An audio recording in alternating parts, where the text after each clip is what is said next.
Crooked Joe Biden became mentally impaired, sad. But lying Kamala Harris, honestly, I believe she was born that way. I can't believe I'm saying this, but What?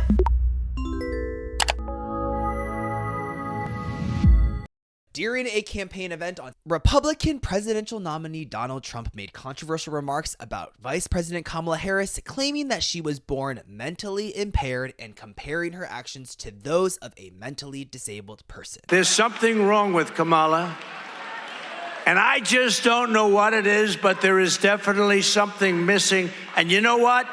Everybody knows it.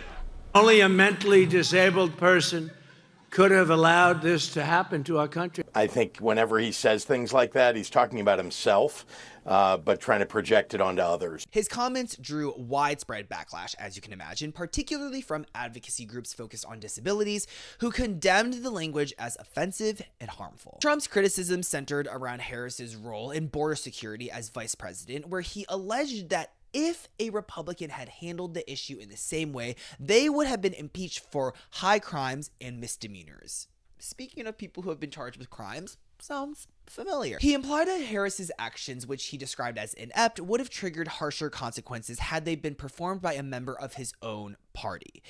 This statement escalated an already contentious election campaign, raising concerns about the use of harmful rhetoric in politics, which is not something new for Mr. Donald J. Trump. Advocacy groups quickly rebuked Trump's comments, pointing out the harmful stereotypes perpetuated by such language and the damage it could do to people with disabilities. This incident adds to a series of attacks Trump has made on Harris, often focusing on personal attributes rather than her policy record. The remarks have led to renewed discussions about the boundaries of acceptable political discourse and the impact of derogatory language on marginalized communities. As for the 2024 election, both Harris and Trump are expected to face increased scrutiny, not only over their policy positions, but also how they navigate the ethical and cultural expectations of the electorate. The backlash from Trump's comments may serve as a reminder that certain lines, when crossed, can provoke significant political and social consequences. Although we all know this guy, somehow he has been able to clear the vibe check time and time again and get away with saying and doing a lot of things. Which brings me to make sure you're registered to vote. The election's happening like basically tomorrow. Vote, vote, vote, vote.